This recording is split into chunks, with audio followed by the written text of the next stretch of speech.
And good evening, everybody. Welcome to Going nuCLEar, full-blown coverage of the land.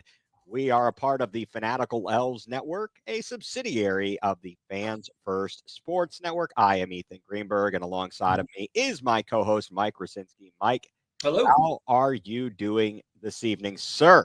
Doing well. Can't complain. This is like a week of Cleveland sports drought. It is every year. Every All-Star break, it seems to be like that. But I don't know. This one always seems to be the worst to me. There's literally, besides spring training going on and maybe talking about the draft when the NBA All-Star game happens, there's like literally no other, at least Cleveland professional sports to talk about. Yeah, nothing that we would normally talk about. Of course, I mean, if you're into it, and there is a lot of it, the Cleveland Crunch, have been playing, and they're playing really well. They had an exciting game on Saturday. I'm not sure of how the schedule works, but they played like a series of sorts against the team from, I guess, Toronto, and they were all exciting matchups, and they are playing very well. So, and they're, I'm friends with the person who does the play-by-play, Kevin Arnold. He's been on the ongoing nuCLEar before. He does a fantastic job over there. And so the Crunch is doing all right. You've got the Lake Erie Monsters. I haven't had a chance to, or the Cleveland Monsters. I think they were, at one point, I thought they were Lake Erie, but now they're the Cleveland Monsters of the AHL. And I've been kind of following them, but not too closely. So, yeah, it has definitely been a bit of a dry spell around here. Nevertheless, there's always something going on in the news, right? Absolutely. And, well, you got Kent State as well. In reference to your shirt there, that is an excellent shirt, and they're winning, beating Bowling Green right now, it looks like. So yeah, they are. They were up at the half, and they need to keep on winning because they've got to, I think, certainly if they can secure that top four for the MAC tournament, that's going to be key. Really, I don't know that they can make it to 3 in the MAC because it's almost a certainty that the Zips are going to be the number 1 seed in the MAC. They are rolling right now, and they are going to be a very difficult bunch to beat. And actually, I'm looking at it right now, and going into tonight's action, I don't know who has the tiebreaker, but Kent State and Ohio U are both 7-5 in conference play. And Toledo is just 8-4 in conference play. So Kent State, in theory, they've got an opportunity to potentially climb up in the standings as the games are only a few left here. And Miami's got 10 conference wins. Akron, I believe I just looked and had 12. But the rest of the way, they do actually, you know what?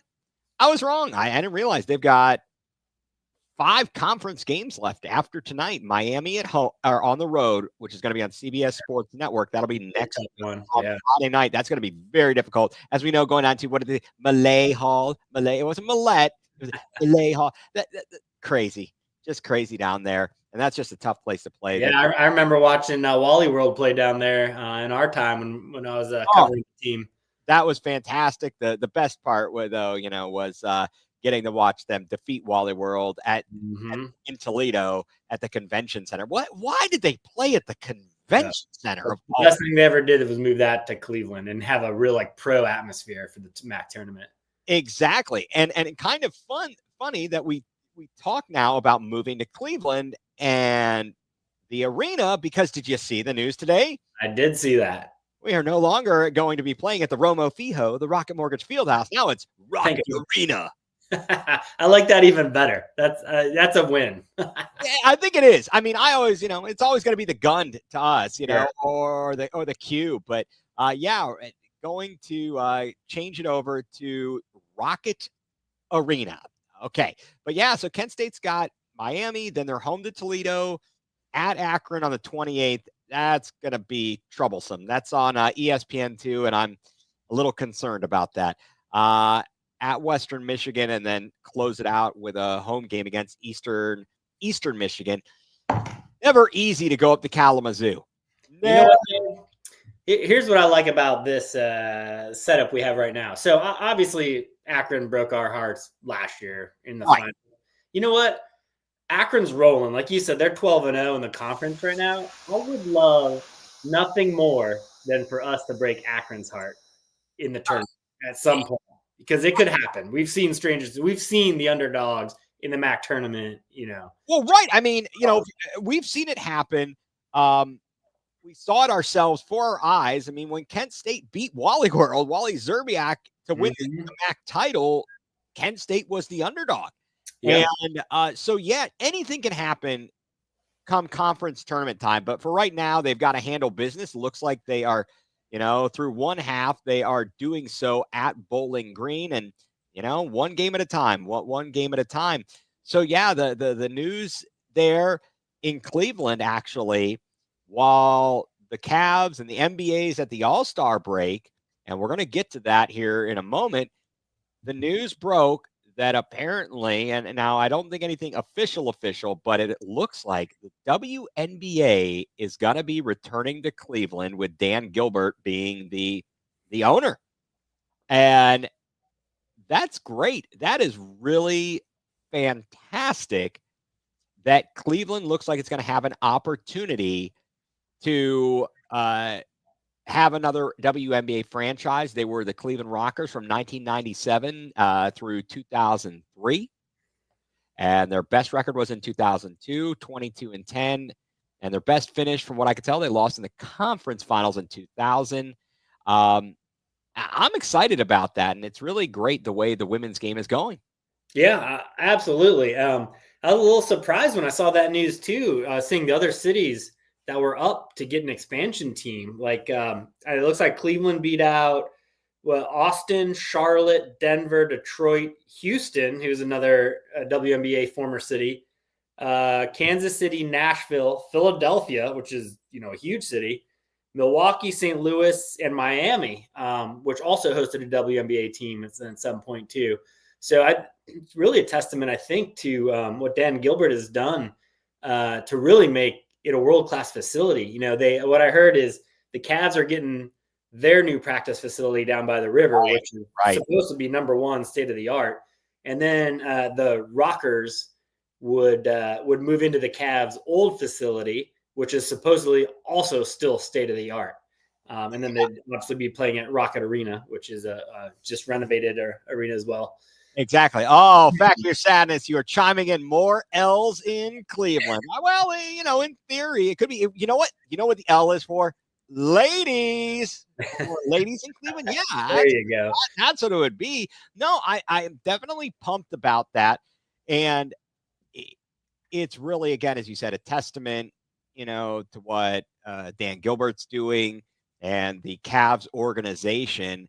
Also, just a testament to how the women's game has come along, especially in recent years. The WNBA level of play has come way up, and certainly the exposure from Caitlin Clark and Angel Reese over the past few seasons has elevated things. And Cleveland hosting the Final Four last year, that was amazing. They really, really put on an amazing show. And the other day, I don't know if you saw, Connecticut went into South Carolina and broke their home winning streak, which was like at 70 or 71, and they put a beat down on them. Nice. And it's, I mean, Connecticut, you thought about it, 15, 20 years ago, you couldn't beat them. Yeah. You for year after year after year, Gino Auriemma puts out winners for the Huskies.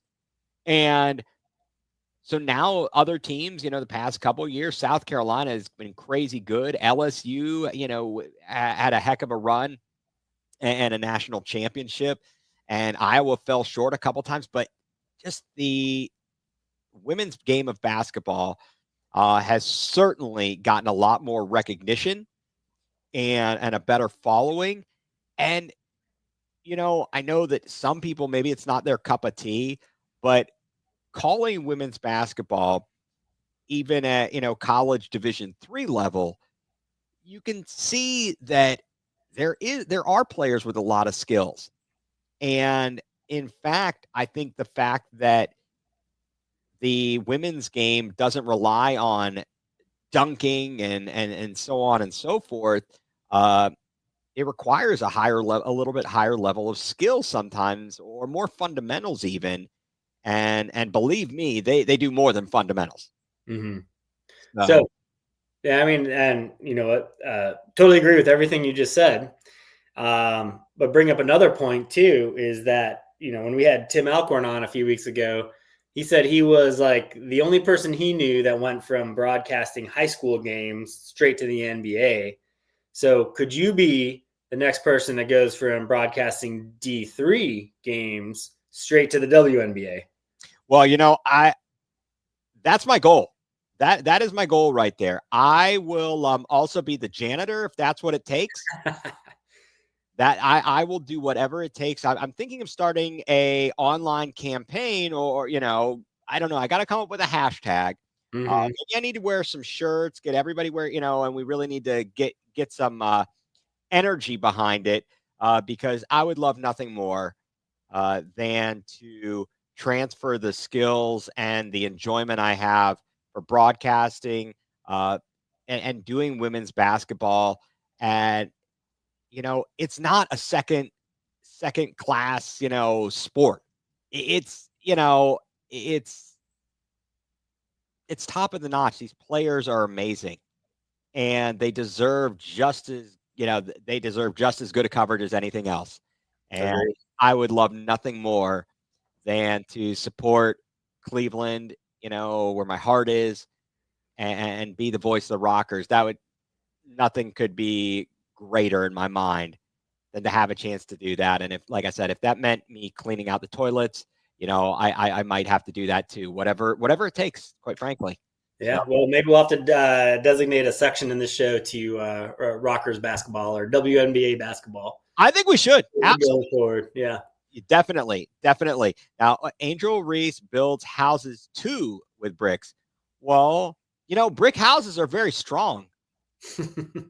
I mean, and the Three Little Pigs, that was, you know, that's good stuff. Yeah. So, okay. Now, the All-Star break. It was, it was something. I watched because of the Cavs that were participating.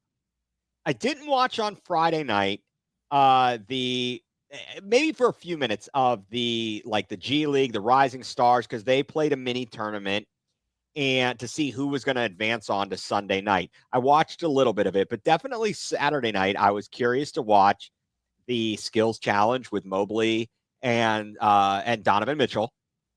And I wanted to see the 3-point contest with Darius Garland. And, you know, since I was already watching, might as well watch the dunk contest. I could not care less about the halftime or the entertainment portion of it. That means nothing to me. But it's not great. The best action, the best stuff that was going on Saturday night was Team USA and Team Canada in the nations face-off, having 3 fights in 9 seconds. Now, can you explain this to me? So, what is going on in hockey right now? All right. So what's going on, Mike, is rather than do their traditional All-Star weekend and All-Star game, from what I read, because the Winter Olympics are coming up in 2026, and the NHL players will once again be able to participate, they did this event as opposed to a traditional All-Star break. So they did a round-robin tournament, and actually now the championship will be Team USA and Canada on Thursday night. The game will be played, I believe, in Boston. And, you know. So is it all-stars from like Team USA, Team Canada, or do they still announce an all-star team and then they just form their own? No, I think that I do not believe they necessarily named all-stars. So but I don't want to be misquoted on that because I hadn't paid close enough attention, sadly, or to be quite candid. But these are, you know, obviously the best of the best. I don't think that I believe you have 4 teams, right? So I don't know if all of these players would have been necessarily all-stars if you did it in another format, because you've got them evenly, you know, you've got squads from Canada, the U.S., what was it, Finland, and maybe Sweden, but I got to look here because I can't remember in the round robin here. Yeah, Sweden was in it, and let's see, who did Canada beat? They beat Finland. So Finland, Sweden, Canada, and the U.S. And so the energy behind this, that was the best thing going on Saturday night, quite frankly. Yeah, so, the reason I asked that is, look, should the NBA go to that format? Because obviously they're trying different things right now because last year's All-Star game was atrocious. I watched 0% of the All-Star game this weekend, and I don't regret it at all. And so they're trying to get more interest. So should they switch to a format where hockey actually won the narrative this weekend over the NBA, which rarely happens? There's 125 international players on NBA in the NBA right now. So you could easily form a USA versus the world, or city up with countries, or however you want to do it. There are ways to, I guess, make that happen. Right. No, I completely agree with you. They've got to do something. The issue is, and I've heard this, and he's spot on. I was listening to Gerard Cherry, and one of the things he talked about is that, the money isn't the thing for them, and so they don't need it. They have plenty of it. So I mean, what's the motivation to perform in the All-Star game? It's lost all its luster. And it's also kind of part of the change in the culture. Think about all these kids and all these players now. They may have played together in like AAU when they were teenagers. They all know each other. They're all buddies. There's very few people there. There's a lot of animosity. Whereas back in, when we were growing up watching basketball, man, there was some fierce rivals. And I don't know if you could put certain players in the same room and there might not be a fight. But it was awful.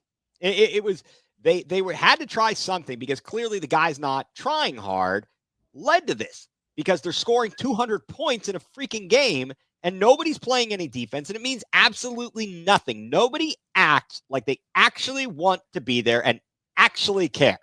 I said this last week and I still stand behind it. I think you should name the All-Stars and be done with it. You don't have to have a game. Maybe take a week off so the players can have like a midseason break. And that's it. Like, it's probably, I wonder if it costs the NBA more to put this thing on than, money they even get back from this thing. So really, what are they going to lose by naming All-Stars and just, Oh, yeah. Television rights and everything. I hear what you're saying, and I'm actually in that same camp with you. It's kind of along the lines of the garbage with the Pro Bowl in the NFL, and I'm glad they got rid of the game, especially, now the injuries is a lot more of a potential issue in football than it necessarily would be with the basketball. But at the same time, if these guys aren't going to play hard, if they're not going to play defense, then, it's not good. Now, did you see the craziness of the weekend? So first of all, you got Draymond Green mouthing off, okay, Mr. Donkey himself, right, coming out on the TNT set pregame, and he's all pissed off about the group of quote unquote the rising stars. They won their tournament on Friday, and these are guys who play in the league. They're just like rookies. It's like Zach Edey, to name one that you might actually know who they are.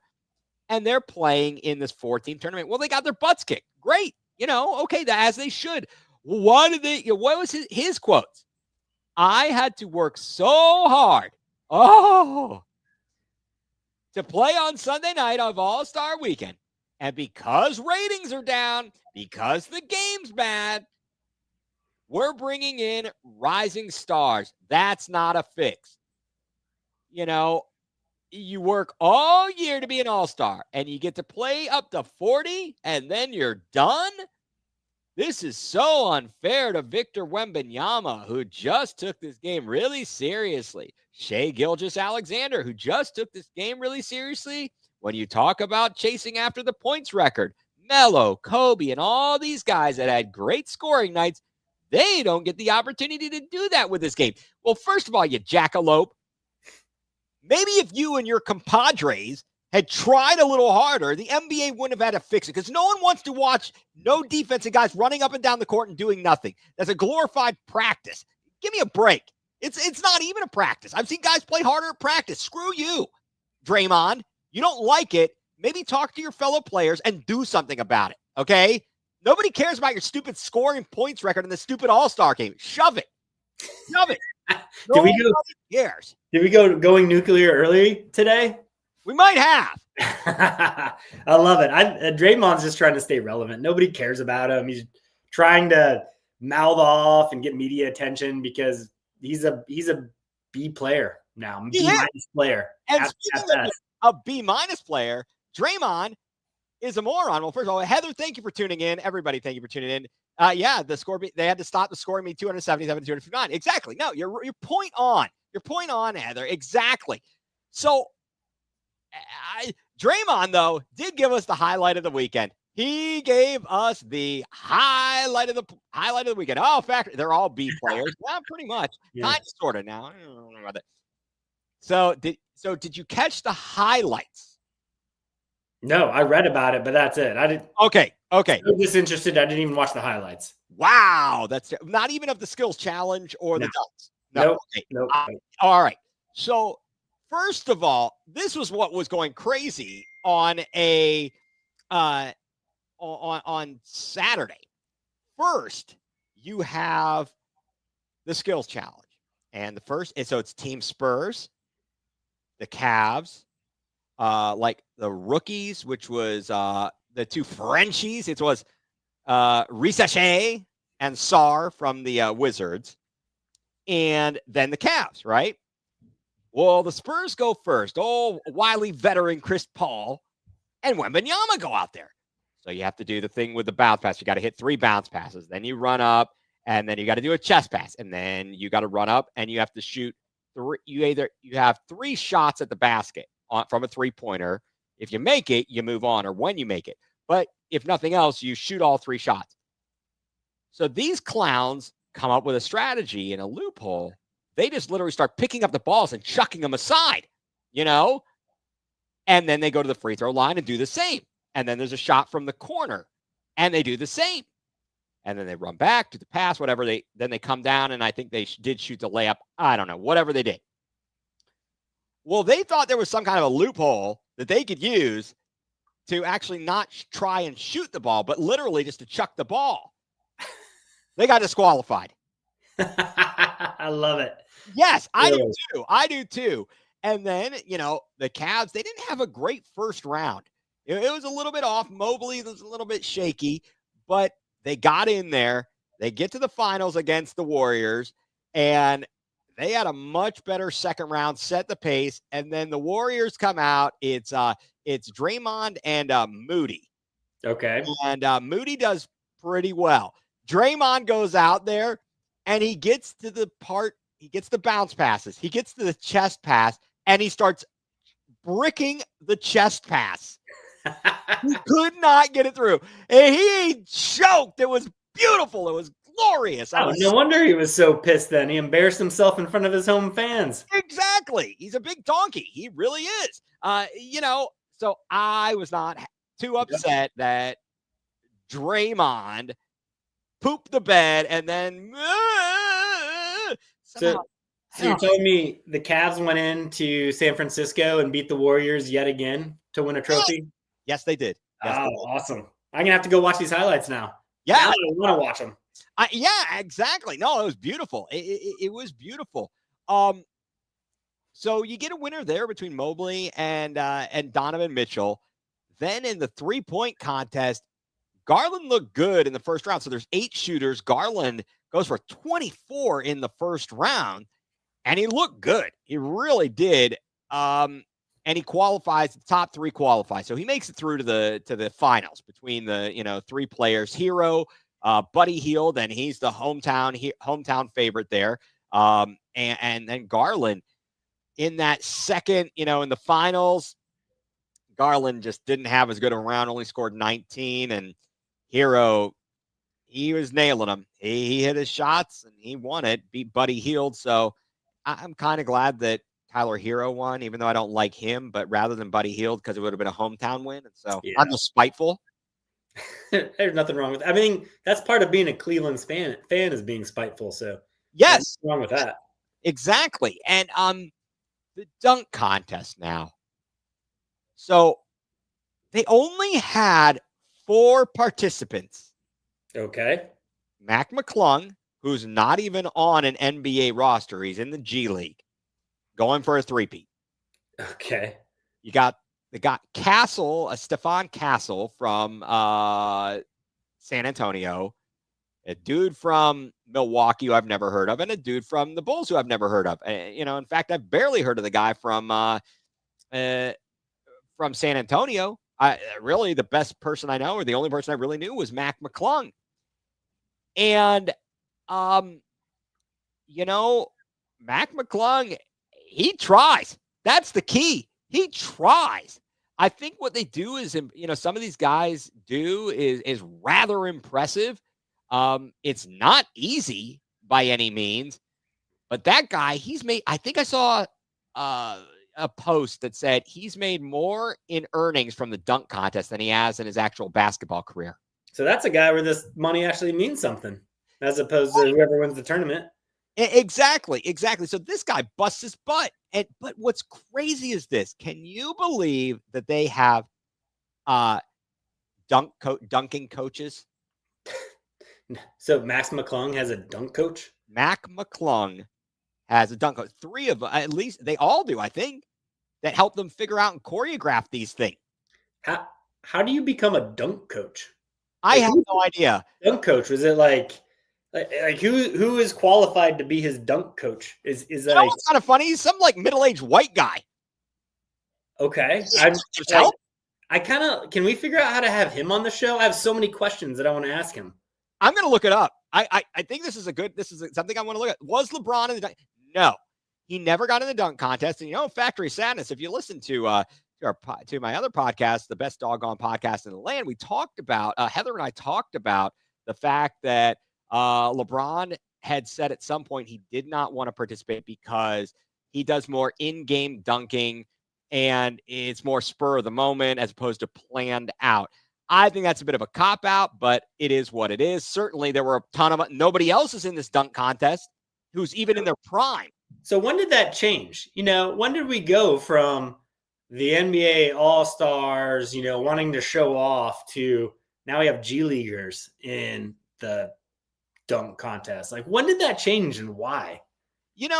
I'm really not sure. I don't know when players just were gave up and it doesn't make any sense to me why they wouldn't want that crown. Sure, you're not liking LeBron's story there. Okay, well, I understand that. And the you used to see even guys like Blake Griffin. He wasn't a dunker, but he participated in the dunk contest. Now he jumped over the hood of a Kia. Yeah. Long, jumped over the top of the freaking car. Now, what was the best moment of the dunk contest is one of Mac McClung's dunks. There's a guy spinning around on a hoverboard, the 2-wheel deal. So he's rotating around, and there's another guy on a ladder, and he's holding the ball up.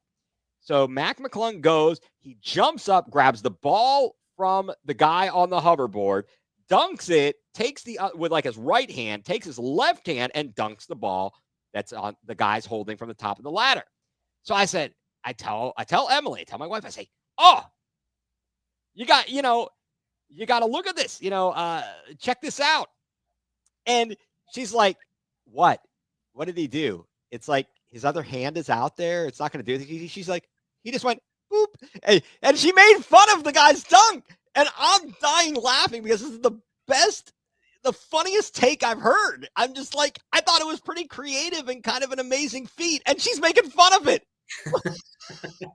Do you think the dunk coach came up with that idea? I think he went to the Dunk Kings. You should have called the Dunk Kings, at Dunkin' Donuts.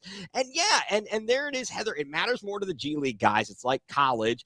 And as Factory of Sadness is about the players and what they do, because they love the money, not the game. And to that point,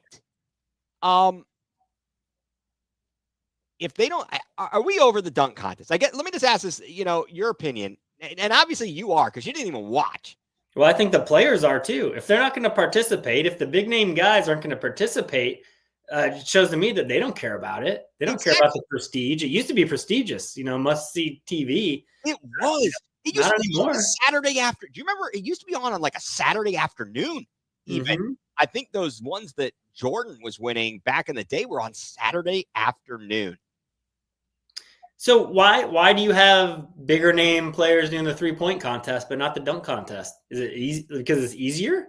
I mean, both I don't know. I guess technically speaking, if you're doing the 3-point contest and you're making shots, there's a little bit of there's a level of skill there, right? Of actual skill. Dunking, you could do some cool things, but it doesn't necessarily show, hey, you're a good basketball player, you're a bad basketball player. So maybe to that, I'm just guessing. I'm throwing out some stuff here. Now, the one other thing that I wanted to talk about with the All-Star weekend is this. So on Sunday, shortly before the All-Star game, LeBron comes out and says he is not going to be playing. Yes, because they're not getting judged. Good point, Heather. So the 3-point, they're not getting judged.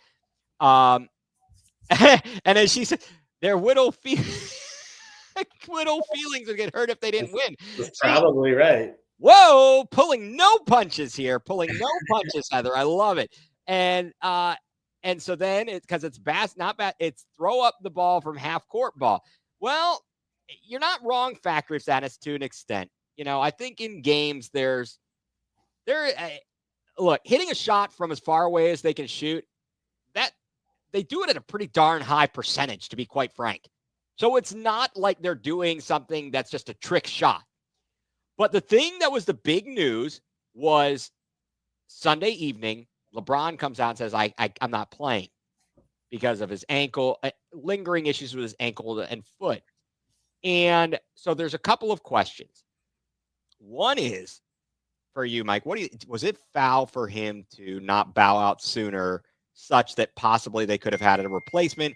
And keeping in mind that I do know that possibly due to maybe an illness, Anthony Edwards at the last minute did not participate either. So was it maybe more for LeBron than Anthony Edwards? But how much of a foul is it that he didn't participate? Yeah, I guess it all depends on when he knew he wasn't going to. So if he had the opportunity to give somebody else a chance to play in the game and be recognized as an all-star, as a 20-plus year vet, I think he would realize and recognize the prestige that comes with that. So I hope that it just, it happened last minute, or he thought it was going to be better and it wasn't until the last minute that he realized he couldn't play, wasn't going to risk injury. And, those were just the circumstances. However, you hope that. Yeah. You hope that. I think it is a foul, though, if he knew days before that he wasn't going to play because somebody else could have gotten an all-star nod, even though, I mean, the whole idea, the whole thing of basically you're an alternate to the alternate to the alternate to the alternate. I don't know how much it really means, although I don't know if there are contract incentives to being named as an all-star. Yeah. But somebody brought up something, and I wondered, was he making, kind of like, Draymond's complaining, was LeBron making a statement to the NBA like, what is this BS that we're putting out here? And again, I blame him. I say, well, hey, if you don't like it, I don't know, maybe get your friends to play a little bit harder. Yeah, maybe he should have pulled a Tristan Thompson and dunked in the last 6 seconds of the game and up by 20 points. Yep. So now here we go. So LeBron doesn't care. It's about him and always be about him in his eyes. All right. So we got a LeBron hater here. Yeah, apparently. and didn't care, didn't even bother to dress up for the photos and at least do that and not stick out. Well, I don't know. I mean, I hear you. That I can, I'm like, but the point being, like, what is he's been in 20, 21 straight All-Star games. I'm sure it's lost his appeal and it's not special to him anymore. Right. There are young guys who it is special to, like Evan Mobley, his first All-Star game. Yeah. And other guys that are younger and up and coming, but also you got to remember there's a fan vote that's part of it. They get nominated by the starters are nominated by the fans. Yeah. So now, I mean, LeBron's play deserved it too. Like, so he didn't just sneak in by name recognition. He's got the stats this year. He absolutely does. I mean, I know that Factory of Sadness hates LeBron and thinks he's terrible when you compare him to Michael Jordan. But there's different levels and ways to measure the players. The fact that LeBron is now 40 years old and playing as well as he is and putting up the numbers he's putting up, it's fantastic. You're right. There is no comparison. Michael Jordan pooped the bed after he decided to go play baseball because he was about to get in trouble for gambling, and he left the game of basketball. And he comes back, he wins a few championships, great. He retires again like a big wuss, and then comes play and plays for the Washington crappy-ass Wizards. And he sucked. He sucked. Didn't win anything with them. LeBron's won everywhere he's went. Exactly. Oh, you know who the GOAT is then if we're going to talk about titles? It must be Bill Russell. It's Bill Russell, right? He won 10, 11. Bill Russell's the best. Screw Michael Jordan. I'm sick of his sorry ass. Go to hell. Go to hell, Michael. We're on Going Nuclear Part 2 already. We're only halfway in. Exactly. Michael Jordan can kiss my butt. He could take his gambling sorry ass out of there. You know, he was a pompous ass when he's talking on The Last Dance. Shove it. I love it. I don't care. It doesn't matter. Hey, why don't you put LeBron James? Who did he drag to the finals in 2007? Delonte West? You got some, which other losers did he drag to the finals in 2007? Boobie Gibson. Nah, man. You're a chump, and you should have to revoke your right as a Cavs fan for having gone to the parade and shut up. That's what it is. You can't. Who cares? It's a team game. Yeah. Four wins, too, by the way. 4. Oh, thank you. Good call. Appreciate it. No. You're right, because it's a team game. Thank you. You just proved my point. Well, I mean, so did Jordan. Look who his surrounding cast was. Yep. Another Hall of Famer, Scottie Pippen. Which other Hall of Famer? Kukoc wasn't, well, he came later. Rodman. Yep. Rodman was a Hall of Famer. I don't know. Oh, what is it? Burn your house down and you still. No, I think I'd be pretty mad if he burnt my house down. I'm trying to, like, what incentive would he have to burn down your house too? That'd be. I don't know. That'd be a great story, though. It would be. Okay, who cares? He left us now. Oh, so here's the real story. Now we get to it. He left us twice. All right, I will agree. The first time around was effed up in the way he did it. I don't blame him for going on because he wasn't winning here, and I don't blame him. It was the way he did it, right? And leaving the second time, he went out there for business reasons, for family reasons, his kids playing basketball there. He made a personal choice, and that's okay. But he came back here and took us to 4 straight finals. If Kevin Durant isn't a chump too and go ring chasing, and Kelly Olynyk doesn't rip Kevin Love's shoulder out, Cavs probably win 2 or 3 titles. So I don't even know, man. I don't even know. Well, you know what? He actually didn't need a super team to win in LA. It was him and Anthony Davis. Granted, it was in the bubble, but there ain't no super team over there. That ain't no super team. Well, I will agree. Durant is a chump. Yeah, there's something we can all agree on. Yeah, we can definitely agree on that. Okay, they're all super team chasers. Actually, and so the NBA has kind of fixed that. With these aprons and yeah. So anyway, so I digress there. And with that, let's take a quick time out to thank our sponsors. You are tuned in to Going Nuclear, full-blown coverage of the land.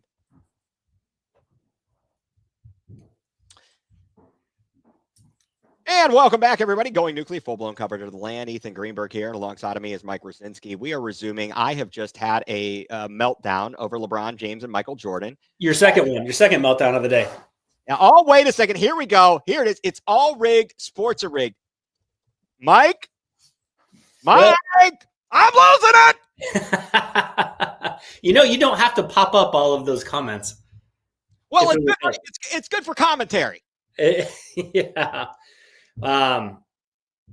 Yeah, I don't know what to say to that. I mean, I think Factory of Sadness, he's at least watching the sports, or else he wouldn't be commenting. I think you're right there.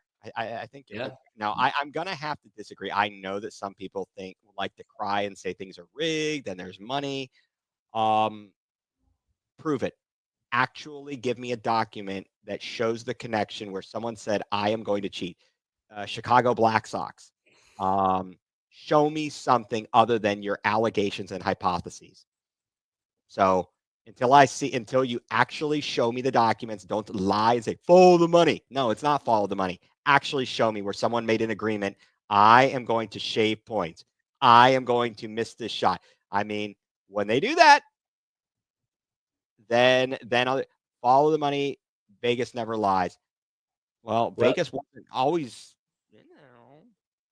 Should we follow the money to a team people say never spends enough money? And we should.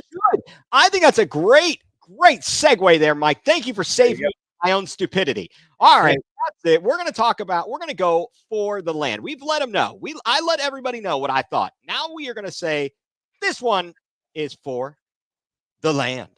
Mike? That's right. It's a team that people say the Dolans are cheap and they don't spend enough money, but they always make the savvy moves, and they've been a competitor for the last decade plus, and they are so fun to watch. So I am excited that spring training is happening. It's happening now. We've got all these minor moves that the guards are making, but I think they're going to make a big difference when the season starts. Yes, absolutely. Saturday afternoon, the Gardos start spring training with a face-off against Tito. Yeah, what a way to start off spring training.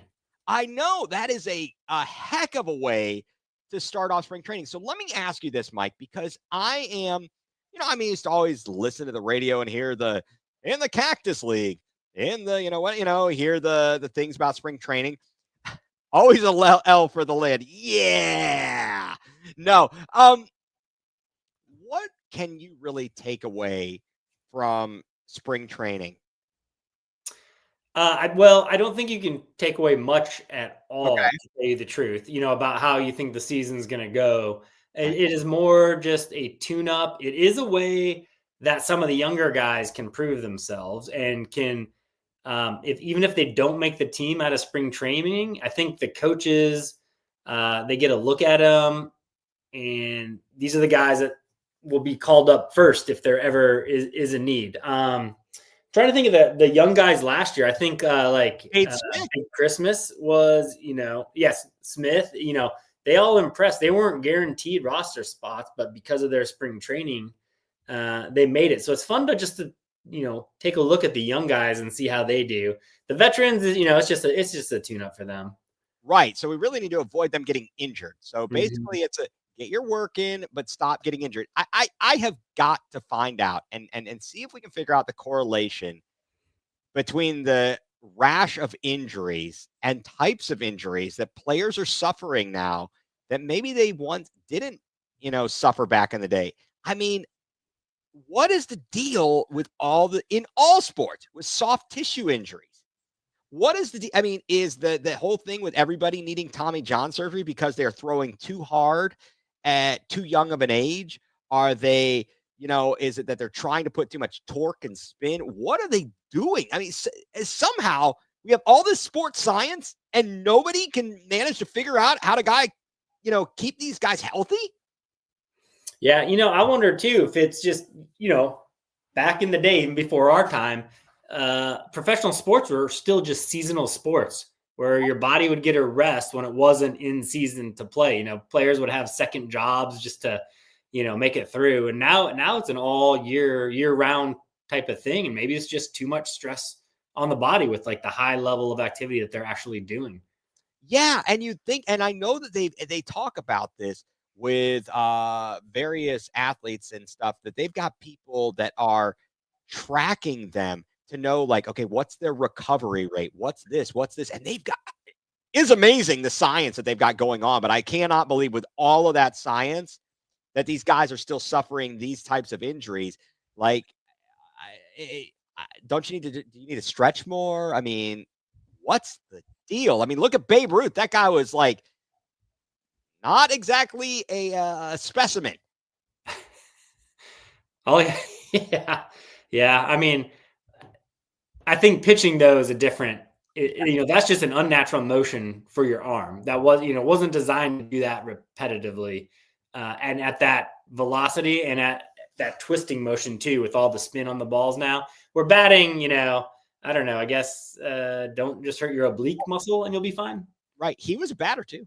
I mean, he was a pitcher too, Babe Ruth. He was, but not for his entire career. No. What if they're all they're all soft. Yes. No, it's crazy. What if baseball pitchers started using the same motion that softball pitchers use?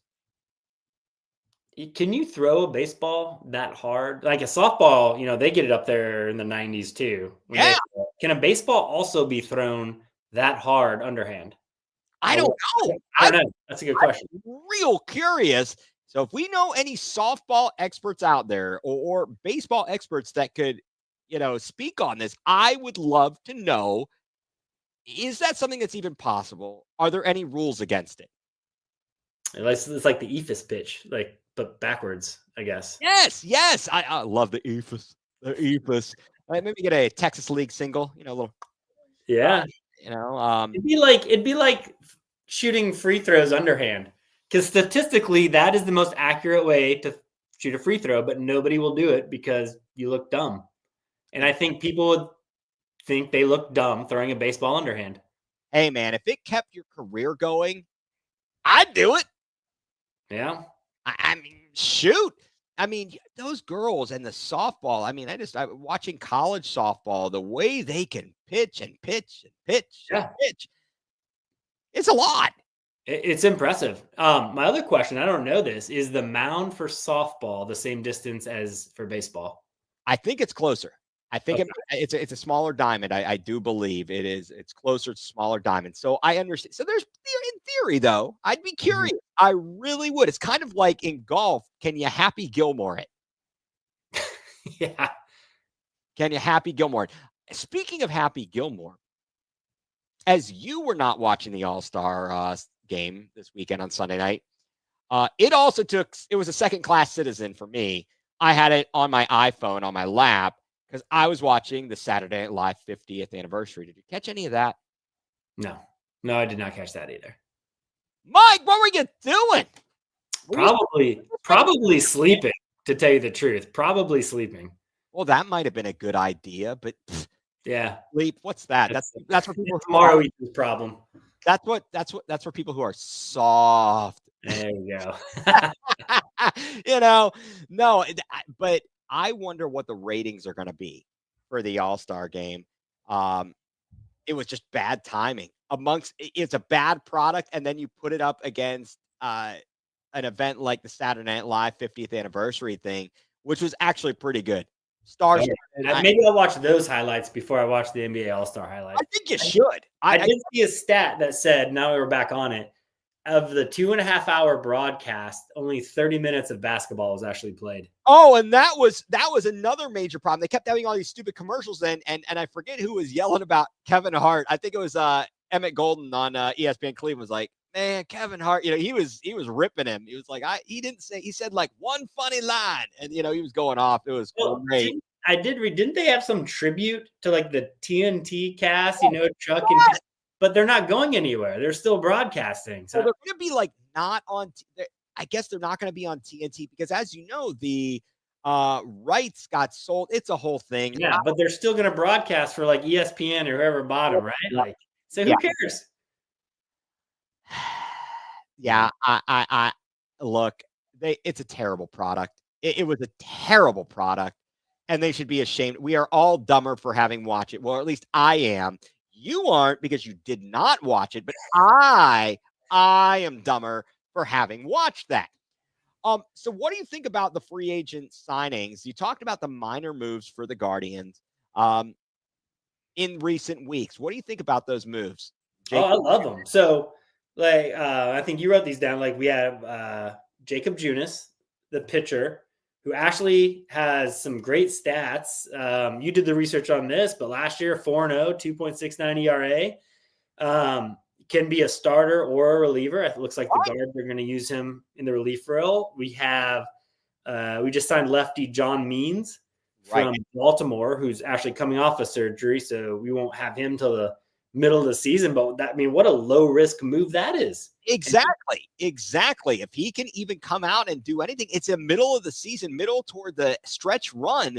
If he can get back in and do something, that's great. And also think about the fact Shane Bieber is like late June, early July, potentially.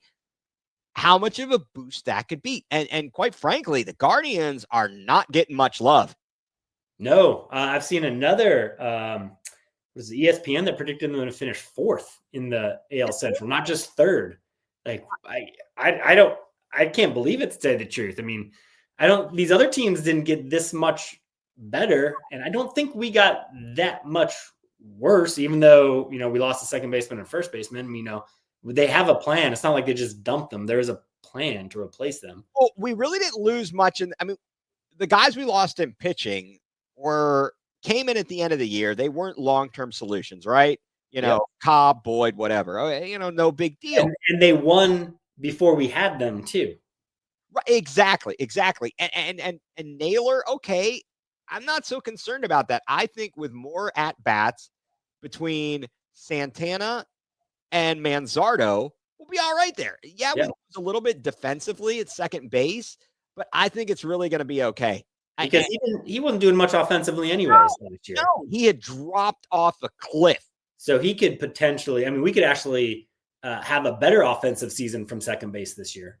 Yeah, definitely. And if we can get like we talked about last week, any kind of consistency out of right field. Yeah. And then what I like too is all the rookies that got experience last year too. That can only help them this year. I know there's a lot of talk about the sophomore slump, but in baseball, that's less of a factor than you see it in other sports too. So I love that all the experience our guys got last year. Yeah, I think it's going to be great. Again, we talked about this. It's going to be about keeping the arms fresh and not having that burnout like we did. Because, look, I don't know that Minnesota got better. I know Kansas City was very strong. They were also in the playoffs. The Tigers, they may have made a couple of nice moves, but, and they're going to be good. So we know the White Sox are going to stink. Yeah. So then we're saying, okay, so you've got Cleveland, Detroit, Kansas City, Cleveland, Detroit, Kansas City, Minnesota. Minnesota flamed out last year, and I don't think they've done squat. And then Kansas City, they only stayed in it because they had good starting pitching, which they have again this year, but their offense was nothing to write home about last year. They've got some scary offense, though. Well, they had Witt. Right. And Salvador Perez. Yes. And that's about it. They had the one other guy, I can't think of his name off the top of my head, who worked his hand in playoff time, but that's all they have. Nobody else did anything for that team. Right. Offensively. Yeah. So they've got some very good pitching. I think it's anybody's ball game. It really is. So the Guardians, we'll see. I'm excited for baseball. Can't wait for that. Again, I've got to look into that package to get the Guards TV and stuff, because I definitely want to be having that as an option of something to watch. So I know this is kind of sort of off, not exactly Browns related, but I thought it would be interesting and wanted your insight on it. Have you seen all the stuff about Justin Tucker? Yes, that I have seen. Okay. All these accusations are flying. Oh, and then one of their offensive linemen got pulled over for a DUI. within the past, I guess, 24 hours. So they're all is well. All is well. So here's my question. It seems like Justin Tucker is kind of pulling a Deshaun Watson. But I don't see the same level of scrutiny. Is that because he's not a quarterback? Is it because it is not Cleveland? Any theories on this? Well, my number one theory is we'll probably trade 2 to 3 first-round picks to now get Justin Tucker. So that's just, he's a good kicker, and that's what we do. Right. No, I like that. That's a good idea to start with. Yeah. I wonder. I think it's because it's the off season, and he's not involved in some type of mega deal. Right. It probably a little bit because he's not a quarterback too, but he is the most well-known kicker in the league. Yeah. So, I mean, what really I think lofted the Deshaun Watson spectacle is that he got the highest guaranteed contract ever in the NFL for a guy that was facing all of these allegations. Right. And that really pissed off a lot of people. Justin Tucker, like what he did, it is very similar to Deshaun's allegations, but he's not forcing his way out of Baltimore that we know. He's not signing some ridiculous contract that's really going to piss people off. So I think that's the main difference. Okay. All right. That's fair. I just wondering because I feel like guys like Mike Florio at Pro Football Talk, they love crapping on the Browns. They love crapping on Cleveland. The national radio craps on Cleveland like no other. And Factory Sadness is kind of right. When it comes to sports talk, there's only L's in Cleveland. We love taking the L when it comes to the national media. Anytime there's an opportunity to take a big, giant Brown on the Browns, they do it. And I don't blame them because obviously the move they made for, Deshaun Watson was unprecedented and ridiculous. It was a all-in move that was ill-conceived. I mean, it's trying to win, and at the same time, like, where's the scrutiny for like Ray Lewis? He's like a hero. Yeah. Where's the scrutiny to him? That blows my mind too, because he actually he killed a guy. Yeah, and he got off. No, now he's like this hero. They do his dance, they do the whole thing, and all this nonsense. And I'm like, why? Why is it that this jackalope gets it? Why is Ben Roethlisberger? Why doesn't anybody talk about Ben Roethlisberger? What is this? Well, for him, I think it's didn't he like apologize and say, go through some like, I don't know, some type of classes to make himself better. And people love a redemption story. Deshaun's never apologized or said he's done anything wrong. Yeah, and I don't know that Justin Tucker is going to say he's already deny. In fact, the worst sports organization in the history of sports. Yeah, it's hard to argue that. Yeah. It's hard to argue, although the Jets are pretty bad too. Yeah, but they didn't trade for Deshaun Watson. They did pick up Ron Rodgers. I'm sure the Browns will do that next. I would have rather had him than Deshaun. Oh, yeah. No. He's crazy, but he's not a sort of quote unquote terrible person. Yeah. Now, this Tucker story will probably get more traction too. Once, I'm sure he'll get suspended, and when he starts to miss games next year, I think then it'll get picked up more because this is the downtime in the NFL right now. I want to see more coverage of this, and I want to see more scrutiny of it. I mean, remember when Robert Kraft was in trouble? Yeah, he's rich. Well, right. It's amazing. It's almost a factory set. Follow the money. You get on these. Right.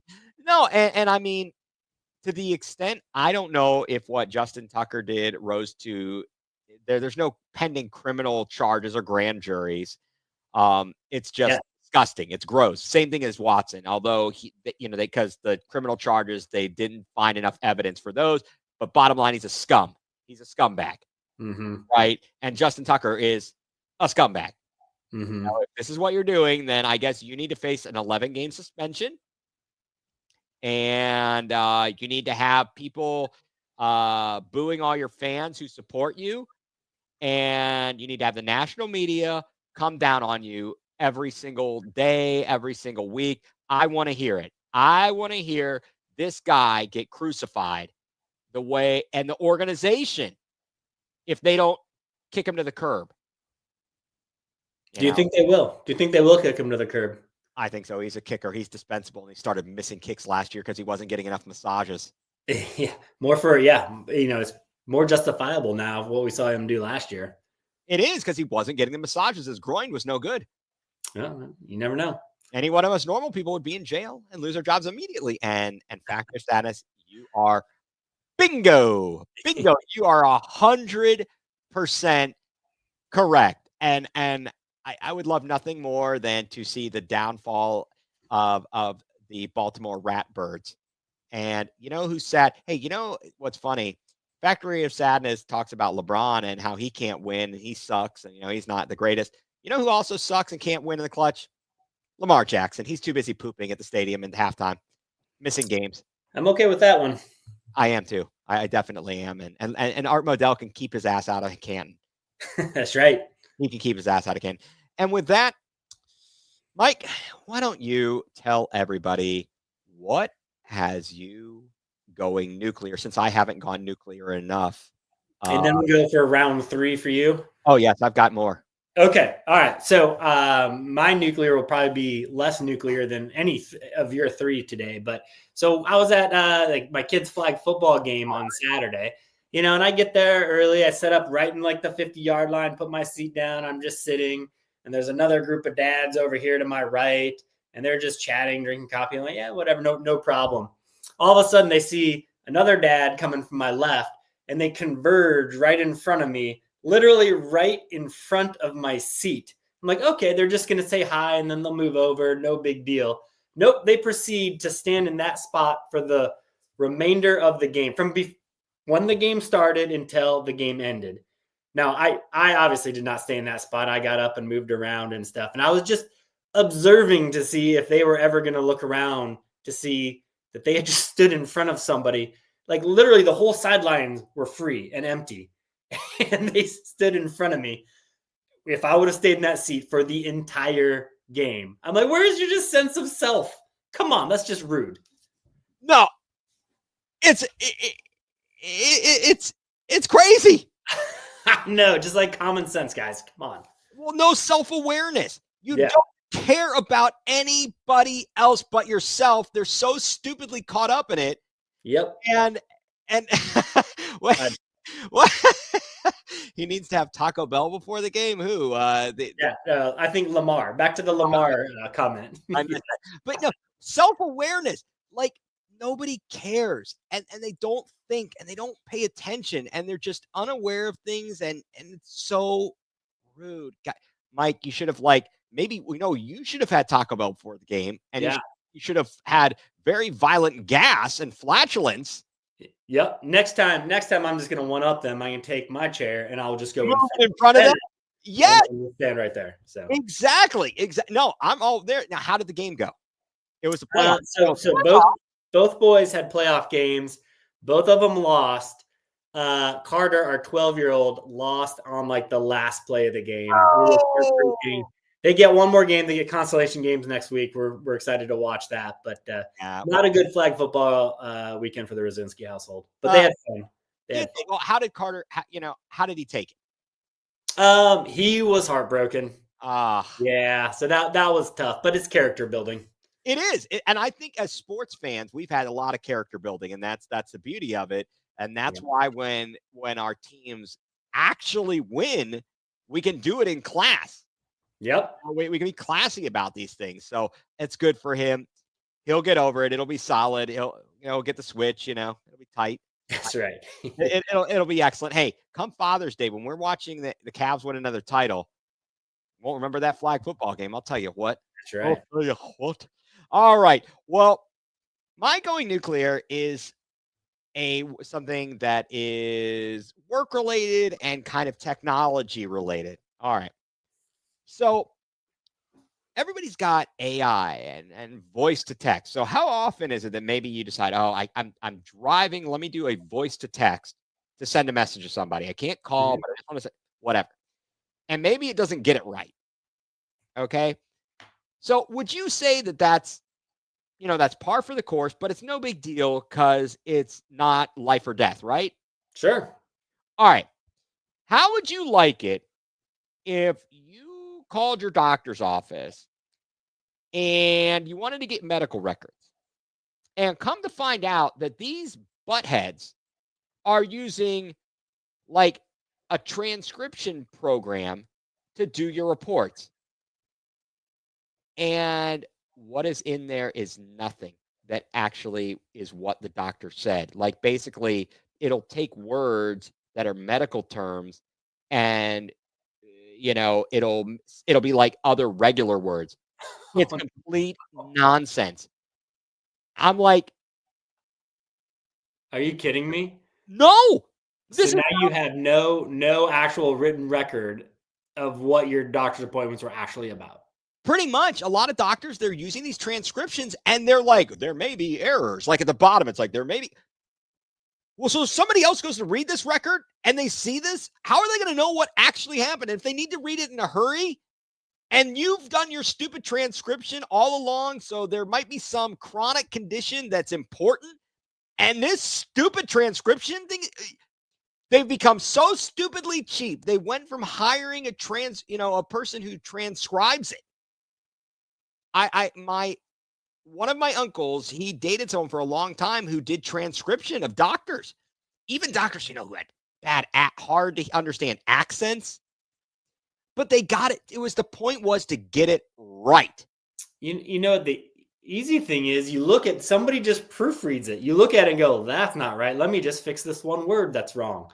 So you can, you could still use that software, but just proofread it before you post it. Somebody needs to terrible. Oh, it's not even one word. It's terrible. It is awful.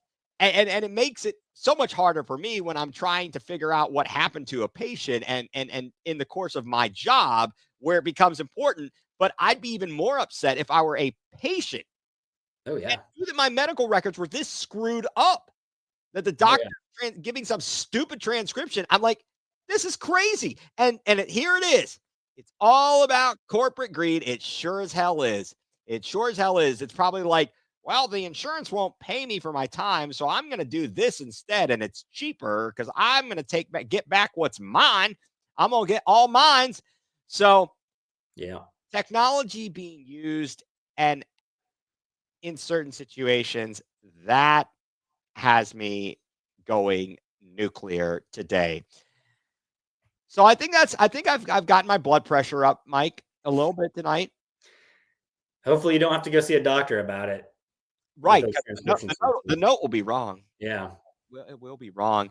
But yeah, of course, folks, want to thank the Fanatical Elves Network. And again, we are a subsidiary of Fans First Sports Network. Be sure to go check out our podcast. You can find it if you aren't watching this. If you want to go and listen to any of our prior podcasts or anybody else as part of the Fanatical Elves Network or Fans First Sports Network, you can go to their website. You can pull up the podcast. You can go to your favorite podcast platforms, if it be Apple, Spotify, etc., and like and subscribe. Go to our YouTube channel, please. Like, subscribe, follow us. There's a lot of great content. It's not just me yelling about things and Mike wondering what have I gotten myself into.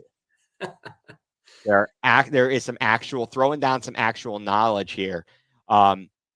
So yeah, I think that is going to do it for us tonight. But we will be back again. We'll be back next week. I'm sure there'll be some interesting stuff to talk about. The NFL Draft Combine is coming up. We'll have a little bit of spring training to get into. The Cavs will be back in action, and always something, Mike. So I hope you have a great rest of your week. You're not expecting the bad weather up there, are you? Nope, I think we'll be good. Hopefully, our first full week of school since Christmas break. Well, no, actually, it won't be because we had Monday off. Never mind. No, we are already closed down here tomorrow.